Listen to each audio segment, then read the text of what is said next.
그래서 오늘 말씀드릴 거는 그 실리콘밸리 뱅크 SVB 파산 이유 그리고 이것이 주식시장에 미치는 영향인데 SVB 파산된 이후로 여러분들이 이것이 왜 됐다는 얘기를 많이 들으셨을 거예요. 네네. 그래도 다시 한번 좀 이해를 하는 것이 그렇죠. 전체 주식시장 이해 영향을 분석하는 데서 대단히 중요할 거라고 생각해서 좀 가져왔는데요. 자, 이렇게 그림을 한번 보실까요? 네. 보통 여기 있는 옆에 있는 사람 이 예금주죠. 그들이 사람들. 은행에다 데파짓 그 계좌를 만들고 이거 직접 그리신 건가요? 뭐 제가 그렸습니다. 그래서 그런가요? 1로 된 거는 그냥 뭐 달러 돈을 한 건데 돈을 뭐 이걸 뭐 입금했어. 6,000달러라고 생각을 해보죠. 하나당 네. 1,000달러씩 해가지고 6,000달러를 은행에다가 이미지를 넣어서 지금 만든 건 대충 입금했어. 집어넣은 겁니다. 네. 그렇게 되면 이제 계좌에 6,000달러가 있으면 은행에서 보통 여러분들 아시는 것처럼 이걸 어디다 빌려줘서 돈을 만들죠. 그런데 두 덩어리로 분리를 합니다. 한 덩어리가 뭐 이렇게 한 2,000달러, 한 덩어리에 4,000달러가 있는데 이 두 덩어리를 분류를 한다라는 것을 아셔야 된다는 거고 이 두 덩어리 중에서 한 덩어리는 네 덩어리는 마음대로 쓸 수 있어요. 장기 네. 투자를 할 수도 있고 저기 뭐 주담보 대출, 주식담보, 뭐 주택담보 대출을 할 수도 있고 뭐 이렇게 운영을 할 수가 있습니다. 근데 반드시 이 첫 번째 있는 이 2,000달러. 2,000달러 정도는 HQLA라고 얘기를 해요. HQLA라고 하는 것이 High Quality Liquidity Asset 뭐 이렇게 해서 좀 어려운 말인데 이게 뭐냐? 이건 그냥 쉽게 얘기해서 우리 예금주들이 돈을 찾으려고 하면은 뭐 한 달에는 어느 정도 돈을 찾을 거 아니에요. 그렇죠. 30일간 쓸 수 있는 그 캐시플로우를 언제든지 이거를 팔아가지고 다 회수를 해서 30일간 쓸 수 있는 돈을 항상 마련해 줄 수 있어야 된다는 거예요. 은행이. 예, 그죠? 그러니까 은행이 이 두 군데에다 투자를 했어도 자산을 불렸어도 반드시 빨리 회수를 해서 30일간 사람들이 돈 찾고자 쓴다라면은 거기에다 줄 수 있어야 된다는 거예요. 내어줄 수 있어야 그러니까 된다는 거죠. 그렇다고 그거를 30일간 쓸 수 있는 돈을 보관하고 있는 게 아니라 요거 보관하지도 말고 요것도 돌리라는 거예요. 그러니까 HQLA는 빨리 회수할 수 있는 돈. 돈을 벌기도 하지만 빨리 회수할 수 있는. 빨리 회수해서 줄 수 있는 네, 걸 여유 자금을 가지고 있어야 된다. 네, 네. 그런데 이 HQL을 보통 어디서 사람들이 쓰냐면 대부분 다 국채를 미국 국채를 매입하는데 대부분 쓰고 있어요. 국채. 그러니까 즉 미국 은행 같은 경우에는 HQLA를 갖다가 미국의 내셔널 국채를 갖다가 페드에서 발행하는 연준에서 발행하는 국채를 쓰는데 다 쓰고 있다. 네. 요것이 이제 문제가 된 거예요. HQL 같은 경우에 국채를 쓰는데 문제는 여러분들 아시는 것처럼 2019년부터 막 국채 가격이 막 하락을 해서 지금 2020년 크게 하락을 했어요. 네. 그러니까 막 올라갔다 내려갔다 하면서 확 하락을 했거든요. 이 2019년이 뭡니까? 이때부터 연준이 이자율에 관련해서 대단히 다른 정책을 쓰기 시작을 했던 거거든요. 그러니까 준비율, 예급 준비율 같은 경우에 이자율을 기준율을 만들어냈던 거죠. 왜냐하면 가장 중요한 건 여러분들 이거는 수식으로 다 공부하셨을 거예요. 외워놓으셔야 돼요. 네. 이자율이 올라가면 국채 가격은 내려간다. 그렇죠. 반비례 관계 있다는 거예요. 반대로 이자율이 갑니다. 내려가면 국채 가격은 올라간다. 올라가고. 그러니까 이거는 항상 반비례 가격이 있다는 거예요. 그러니까 뭐냐면 지금 이자율이 올라갔잖아요. 그렇죠. 그러면 이 본드 프라이스가 내려갔다라는 그쵸. 거예요. 그러면 은행이 HQL로 갖고 있었던 명목 자산이 가격이 내려갔다라는 거예요. 그러니까 즉 지금 당장 30일 때문에 바꿔줘야 해서 내가 이거 시장에 내놓고 이거 다시 팔아가지고 돈을 가져왔더니 이것이 원래 내가 샀던 돈이 2,000달러인데 한 1,600달러로 바뀌어버린 거예요. 떨어졌어. 그죠? 네. 가치가 떨어졌어. 그러니까 왜 이자율이 올라가면 내가 아무것도 안 해도 국채를 사놨는데 국채가 2,000달러 정도 사놨는데 1,600달러로 바뀌어버린 거예요. 그렇죠. 그러니까 이렇게 자기 자산을 손실을 보게 된 것이 대표적인 회사가 실리콘밸리 뱅크? 실리콘밸리 뱅크라는 거예요. 그래서 정리를 해보면 여러분들 아시는 것처럼 국채의 명목 가격, 즉 액면 가격, 아까 말했던 2,000달러라고 우리가 얘기를 하죠. 2,000달러라는 것은 결국은 정부가 국채 소지자에게, 즉 은행에게 진 빚이죠. 네. 이 빚인데 약정 기간이 끝나면 발행자는 이 국채 소비자에게 지불해야 될 금액입니다. 이 금액은 약정 기간 동안 정부 가격은 큰 변화를 겪는다라는 거예요. 그러니까 이 가격이 이 빚이 2,000달러 주고 샀으면 2,000달러로 그대로 있는 게 아니라 또는 또 2,000달러에다 플러스 알파로 이자율이 있어서 2,500달러로 그대로 있는 게 아니라 전체 지급 준비율에 해당되는 이자율이 변하면 변할수록 이 명목 가격이 변해서 장부 가격도 변해요. 내가 장부에다 기록했다가 나 2,000달러 국채 샀으니까 2,000달러 있어. 그거 내가 2년 뒤에 이 국채는 언제든지 팔 수가 있어요. 국채 거래 마켓이 있으니까 2002년 때는 2,500달러니까 2,500달러로 적어놔요. 네. 그런데 이자율이 변하면 2,300달러, 이자율이 오르면 2,200달러, 1,800달러, 1,600달러 이렇게 장부 가격이 줄어들면서 우리가 갖고 있는 은행의 자산이 내려가게 되는 거죠. 이것이 이번에 이제 발생했던 가장 큰 거고 왜 이자율이 올라가면 국채 가격이 떨어지는가? 당연해요. 국채보다 다른 채권이 더 매력적이 국채가 갖고 있는 매력이 줄어들기 때문인 거죠. 차라리 다른 채권을 사면 된다. 왜? 국채 가격은 그 이자율하고 같이 가는 거기 때문에요. 그래서 여러분들 쉽게 외우시면 아까 말했던 것처럼 요 그림만 외워주시면 돼요. 시소. 그러니까 이 시소다. 이자율이 올라가면 본드 프라이스는 내려간다. 무조건. 본드 프라이스가 내려가면 내가 명목적으로 갖고 있는 은행이 가지고 있는 HQL 자산, HQL로 30일 내에 언제든지 돈으로 바꿀 수 있는 캐시로 바꿀 수 있는 이 자산은 반드시 갖고 있어야 돼요. 의무적이에요. 그리고 이런 식으로 자산을 운영하는데 이것이 가격이 떨어지게 된다는 거면 나의 자산이 은행이 갖고 있는 자산이 줄어들게 된다는 거예요. 그쵸. 그러니까 즉 그러면은 사람들이 6명이서 와가지고 갑자기 내 돈 다 내놔. 그럼 $6,000 줘야 되는데 가뜩이나 $2,000 정도는 있어야 되는데 언제든지 바꾸면 $2,500도 돼야 되는데 이게 $1,600로 바뀌어버린 거죠. 그렇죠. 이런 식으로 내려간다라는 걸 말씀을 드리려고 했던 거고요. 그래서 국채가 예를 들면 마이너스 20% 정도 떨어지게 되게 되면 내가 갖고 있는 HQL이라는 것도 표현하는 명목 자산도 20%가 떨어지게 돼서 네. 적어야 된다라는 거죠. 자, 여기까지는 그래서 그러니까 즉 실현되지 않은 손실이라는 건 뭐냐면 아직까지는 사람들이 찾아가지 않았으니까. 그렇죠. 그리고 아직까지는 그 본드는 내가 가지고 있으니까 그 사이에 이자율이 또 내려갈 내려가면, 수도 있는 거거든요. 내려가면 본드 프라이스가 올라갈 수도 있는 거거든요. 그래서 실현되지 않았지만 손실을 가지게 되는 거니까 즉 지금 이자율이 올라가면 올라갈수록 미국 은행들은 명목상으로 손실이 커지고 있는 거예요. 그렇죠. 그러다 보니까 은행들의 주가가 떨어지는 겁니다. 왜? 본드 프라이스가 내려가서 본드를 많이 가지고 있으면 많이 가지고 있을수록 자산 가치가 떨어지고 있기 때문에 자산이 떨어지고 있기 때문에 그렇죠. 은행들의 주가가 계속해서 떨어질 수밖에 없다. 이자율이 올라가면 올라갈수록 이거는 여러분들에게 외우고 있으시면 되는 거죠. 네. 자, 그런데 이제 갑자기 이제 뱅크런이 어떤 이유에서든지 발생한 거예요. 뱅크런은 뭐 어려운 말 아니에요. 갑자기 고객이 전체가 다 내 돈 내놔 이거거든요. 인출하는 거죠. 내가 맡겨놨던 돈 내놓으세요라는 것이 바로 뱅크런이죠. 이것이 세계 공황 때 발생했었던 그 대표적인 사건인데, 자 그러면 HQL로 마이너스 20% 장부상 명목이 이게 떨어졌어요. 네. 무슨 일이 발생하냐? 출돈이 없는 거죠. 그러니까 이렇게 되니까 그러니까 SVB 같은 경우에는 자신들의 주식도 매각하고 현금을 만들기 위해서 그리고 210억 달러의 채권을 가지고 있었어요. 근데 이미 원래 210억 달러의 채권도 명목상의 가격이 벌써 20%가 마이너스 된 게 반영이 된 겁니다. 210억 달러면은 21조가 넘는 돈이잖아요. 그렇죠. 이 21조를 다 채권을 매각을 했어요. 사람들이 돈 달라고 하니까. 그런데도 그 돈을 못 준 거죠, 다. 그래도 모자라. 네, 그래도 모자란 거죠. 자, 그랬더니 자, 솔루션은 그럼 이건 어떻게 해결할 수 있을 것인가? 요번에 그 재무장관이 얘기했던 것도 요거예요. 이 뭐냐면 The Bank Term Funding Program이라는 것들을 가지고 있습니다. 중앙정부에서 그러니까 하고 중앙은행에서 이게 솔루션이 뭐냐면 중앙은행에서 손실한 채권의 명목 가격 그대로 손실 없는 가격으로 구입을 해줘요. 너 이거 원래 $2,000 주고 샀지. 그리고 플러스 이자에 얼마가 있었지. 이자 부분까지는 우리가 말고 이게 지금 너네 명목 가격으로 $1,600까지 떨어졌지만 $2,000에 사줄게. 원금은 보장해 줄게. 약간 그런 느낌이죠. 원금 보장입니다. 정확하게 그거를 지금 사줄게. 아 바로. 네, 지금 이미 본드 가격은 떨어졌는데 원금 보장해서 사줄게. 이것이 미국 정부가 가지고 있는 미국 중앙은행이 가지고 있는 Bank Term Funding 프로그램이라는 거예요. 근데 이번에 이것을 가동을 했습니다. 그렇죠. 이거를 가동을 했죠. 그러면은 어떻게 돼요? 채권을 은행에 있는 채권들을 가지고 있는 것을 사주고 현금을 그거만큼 주는 거잖아요. 그렇죠.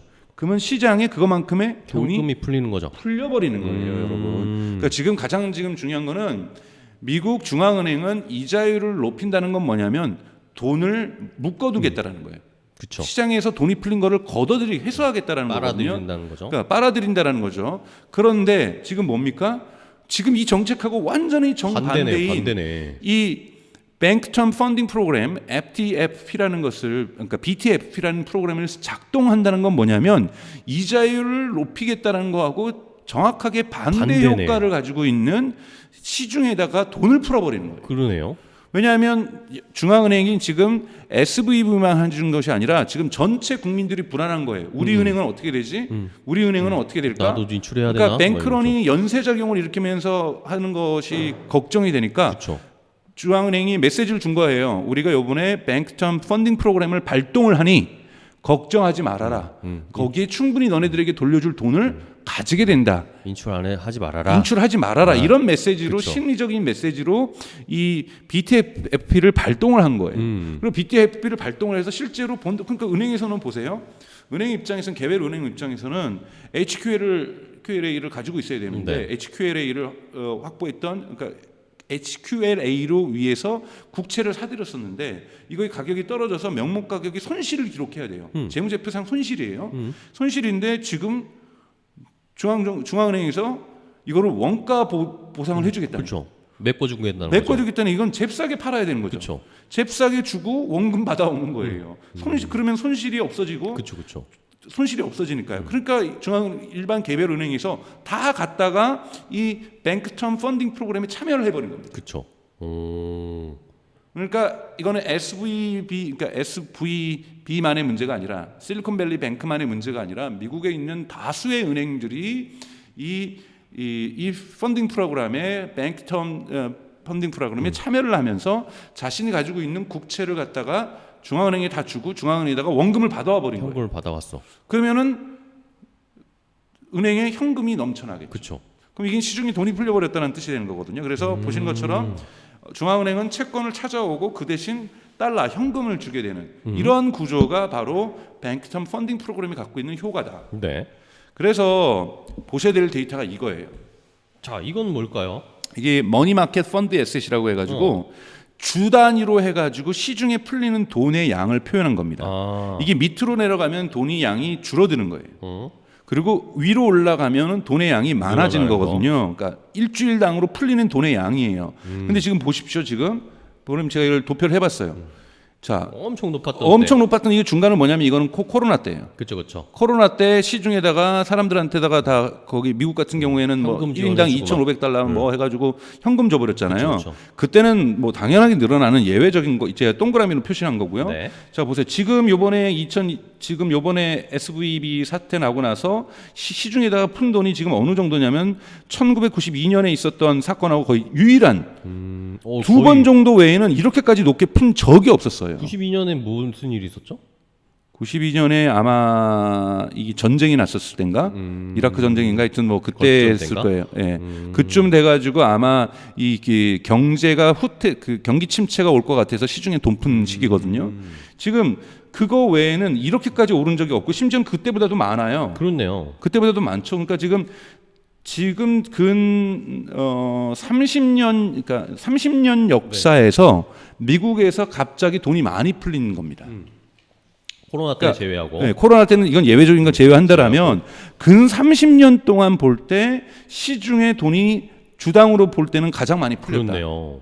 그러니까 시중에 돈 좀 풀렸어 이게 아니에요. 엄청나게 엄청 풀린 풀렸다. 거예요. 근데 이자율을 높이려고 해가지고 시중에서 돈 내려오고 잡아내고 있었는데 시중에 이렇게 돈을 풀어버린 거예요.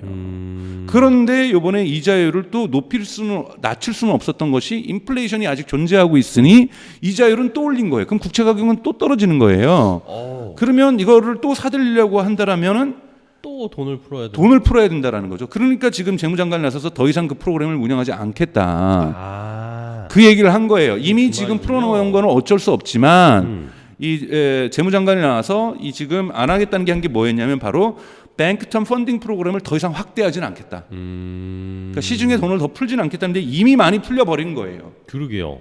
자, 이 부분이 풀려질수록 제가 되게 빠르게 설명을 했네요. 천천히 설명하면서 오늘 1시간 채우려고 했었는데 미치겠다. 그래서 주식시장의 영향이 어떻게 될까? 단기적으로 주식시장은 활성화됩니다. 왜냐하면 시중에 돈이 풀리니까 주식시장은 활성화되지만 그러나 아마도 물론 제가 이거를 뭐 경제의 미래를 예측할 수 있는 사람은 아니니까 아마도 그러나 이것은 장기적으로 보십시오. 이게 뭐냐면 페드가 갖고 있는 중앙은행에 있는 밸런스 시트예요. 여기에서 밸런스 시트가 급변하잖아요. 네. 이게 바로 이 뱅크 텀 펀딩 프로그램을 작동을 한 거거든요. 밸런스 시트가 재무제표가 확실하게 달라지는 전환점을 보여주고 있다라는 거죠. 이러한 상태에서 이자율을 높이고 있다라는 거는 완전히 그러니까 이 힘이 하나의 방향으로 가서 돈도 쥐어짜고 그 다음에 이자율도 높여가지고 인플레이션을 잡아줘야 되는데 그러니까. 돈이 풀리면서 이자율이 높아지는 대단히 정책에 있어서는 제로섬 게임으로 가버리고 있으니 인플레이션을 잡히기가 어려워져서 그래서 페드 의장이 얘기했던 것이 파월 의장이 얘기했던 것이 올해 안에 피보턴은 없을 것이다. 이자율을 금리 낮추는 인하하는 일은 건 금리를 없다. 낮추는 일은 없을 것이다라는 즉 1년 내내 계속해서 이자율 그러니까 인플레이션 레이트를 못 잡고 물가를 못 잡고서 계속해서 이자율을 올려야만 하는 상황이 오게 된다는 거죠. 그럼 이자율의 이 경색 이 올리는 구간이 너무 오래 지속되는 거예요. 아, 그러네. 너무 오래 지속되면 될수록 즉 이자율 상승이 계속해서 지속되면 지속될수록 경기 침체의 가능성은 더 높아지는 거잖아요. 그렇죠. 그런데 이미 얘기해 버리는 거예요. 올해 말까지는 이자율은 더 멈추는 것이 아니라 더 올라갈 것이다. 내려가는 것도 아니고 멈추는 것도 아니고 올라갈 것이라고 1년 내내 것을 예고를 해버린 거예요. 그렇죠. 왜? 이 효과를 잡기 위해서는 시중에 돈이 풀리는 것까지는 장악을 하고 있었는데 은행이 흔들리고 전체 은행의 연쇄 뱅크런 현상을 막기 위해서 어쩔 수 없이 돈을 풀어버린 거죠. 어쩔 수 없이 뱅크텀 펀딩 프로그램을 가동을 하면서 시중에 돈을 풀어버리다 보니 양상충하는 효과가 시장에서 작동을 하게 돼버린 겁니다. 그러네. 그래서 그러면 이거는 경기 침체의 중장기적으로 가능성을 높여내는 거고 경기 침체가 중장기적으로 갈 경우에는 주식시장은 베어 마켓으로 머무를 수밖에 없다라는 거예요. 불 마켓으로의 전환점을 찾을 수가 없게 된다라는 거죠. 그래서 이번에 주가가 하락한 이유가 올해 말까지는 불 마켓이 오지 않는다라는 뜻을 얘기를 하는 거예요. 그럼 올해 말까지 불 마켓이 오지 않는다라는 것은 테슬라에게 좋은 소식이 있어도 주식은 주가는 하락할 가능성이 높다. 그러니까 그렇게 보셔야 되는 거거든요.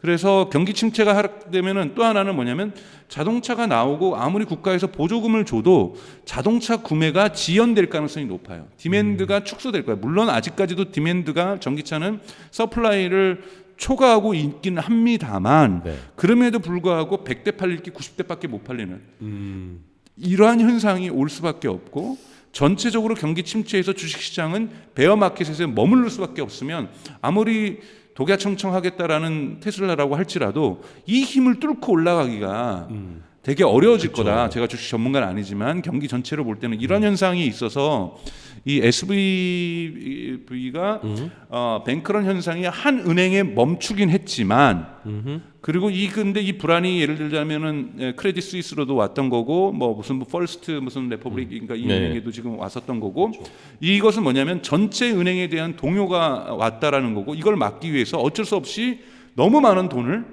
풀어버렸다. 그래서 실제로 그렇기 때문에 이 주식시장도 이 그림에서 보시는 것처럼 계속해서 하락 국면들을 저는 이어갈 거라고 생각이 듭니다. 그래서 이 부분들이 지속되지 않겠는가 뭐 이런 부분인 거고 그래서 단기적으로는 주식시장이 활성화되지만 아마도 그러나 경기 침체의 가능성은 매우 높여놓았다.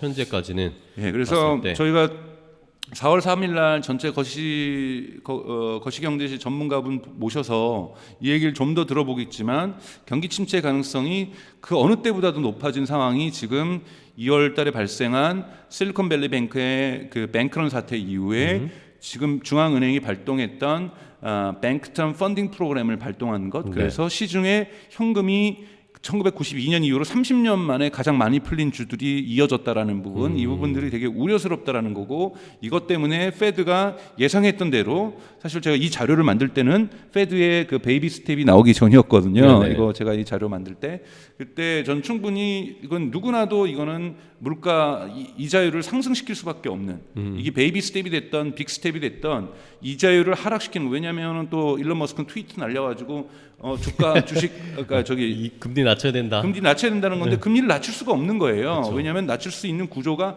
안 돼 버린 거죠. 물가를 잡기 위해서는 돈통을 잡고 있어야 되는데 돈이 풀려버렸으니 더욱더 이자율을 올릴 수밖에 없는 구조다. 그래서 이렇게 이자율을 올린 것이 계속 지속될 경우에는 기업들 같은 경우에는 돈을 자본시장에서 자본을 조달하기 점점 어려워지고 소비자들 같은 경우에는 대출을 통해서 소비를 촉진하기 어려워지고 미국에서 대표적으로 대출을 통해서 소비하는 것이 집과 부동산과 자동차라면 자동차하고 부동산 경기가 침체될 수밖에 없는 구조성들을 미국이 가지게 되었다. 이 부분을 좀 말씀을 드리려고 오늘 했던 겁니다. 알겠습니다. 네. 일단은 뭐 말씀을 해주신 것처럼 SVB 실리콘밸리 뱅크의 파산 일단은 뭐 우리는 봤을 때 막 전문가 아닌 저희가 봤을 때는 그냥 어느 정도 이제 사태가 일단락 되는구나, 네. 좀 진정되는구나. 네. 라고. 왜냐하면 예금보험공사에서 네. 당시 예금보험공사에서 돈을 돌려주겠다라고 사람들한테 맞습니까? 얘기를 해줬거든요. 예금보험공사라는 것도 한국도 있지만 이게 언제 발생된 거냐면 그때 이 미국에서 대공황이 왔을 때 네. 3천 몇 개의 은행에서 뱅크런이 발생하거든요. 그래서 그때 만들어진 제도가 예금보험공사예요.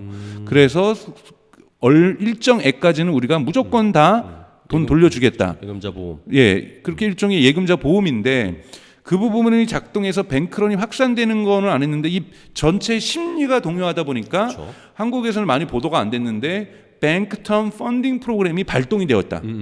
이건 뭐냐?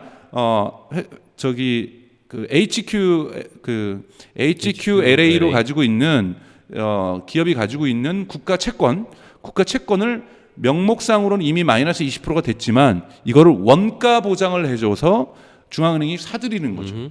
원가 보장을 원금 손실 없이 이자율은 어차피 없이 손실을 좀 보더라도 수익은 손실 되더라도 원금 보장을 해주면서 현금으로 그 채권을 사와 버린 거예요. 네. 이것이 이 프로그램이 뱅크텀 펀딩 프로그램이라는 거고 이것이 발동되면서 시중에 1992년 이후에 가장 많은 돈이 풀려버리는 이러한 사태가 발생했다. 그렇습니다. 네, 그리고 이것 때문에 이자율은 그러니까 내릴 수 없게 되는 이자율을 계속해서 올릴 수밖에 없는 구조를 만들어 버렸다. 네. 그래서 이자율이 계속해서 올해 파월 의장이 올해 피봇하는 일은 없을 것이다 네. 나오니까 주식시장에 바로 부정적인 반응을 보여줬잖아요. 근데 이것이 계속해서 이제 앞으로 발표할 이제 예측하면 돼요. 이제 떨어질 일은 없구나. 계속 올리겠구나. 계속 올리면 계속 안 좋아지겠구나. 이 심리가 시장을 올해 내내 미국 주식시장을 지배할 가능성이 높게 되고 이렇게 되면 미국 주식시장은 베어 마켓에 계속 머무를 수밖에 없는 구조성을 가지게 된다. 이러한 부분에 대해서 제가 이제 베어 마켓이 이제 진행된다는 거 이렇게 좀 다시 한번 쉽게 네. 요약을 해드릴 수 있겠습니다. 네.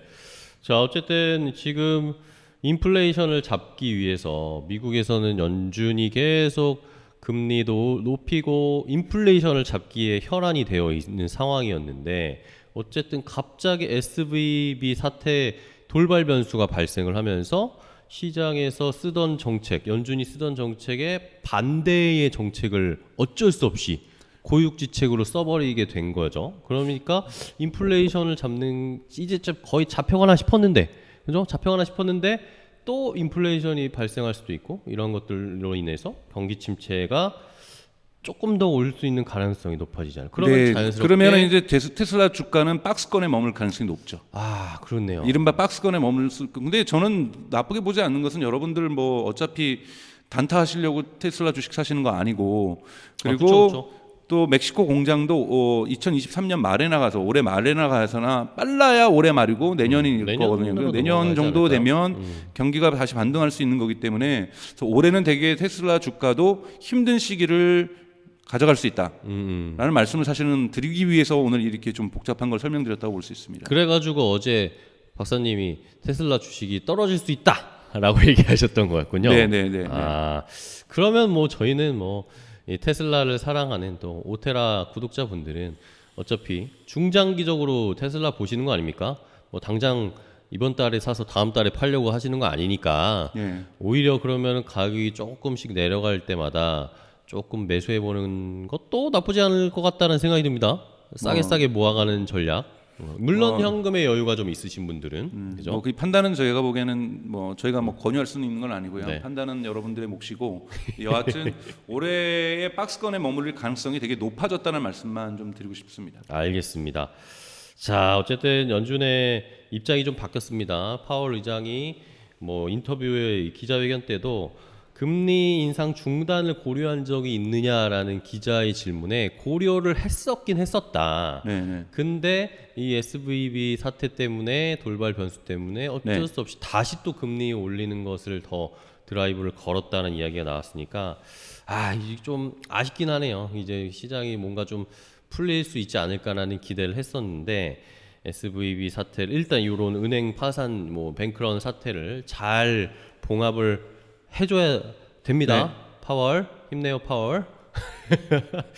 자, 오케이 좋습니다. 오늘은 그래가지고 테슬라의 이야기도 중요하지만 테슬라를 둘러싸고 있는 이런 거시적인 금융, 경제 환경이 어떤지를 좀 확인을 해봤습니다. 아까 박사님이 살짝 말씀해 주셨지만 4월 3일에 조금 더 이런 시장 상황을 잘 풀이해서 설명해 주실 수 있는 거시경제와 관련된 상황을 잘 판단하시는 전문가분을 저희가 섭외했으니까 이 거시경제와 테슬라의 주가 관계에 대해서 더 궁금하신 분들은 4월 3일에 하는 라이브도 많이 기대를 해주시고 함께 해주시기 바랍니다. 그러면 뭐 하셔야 되겠죠? 구독, 좋아요, 알림 설정, 그리고 주변 분들에게 이런 거시경제 관련된 테슬라 얘기 해준대 라고 주변에게 많이 소개도 해주시기 바랍니다. 그리고 뭐 하셔야 되겠죠? 재밌게 들으셨으면 슈퍼챗 싸주시고 여기 주변에 채울 수 있는 것들 뭐 언제든 뭐든 열려 있습니다. 저희는 오픈마인드니까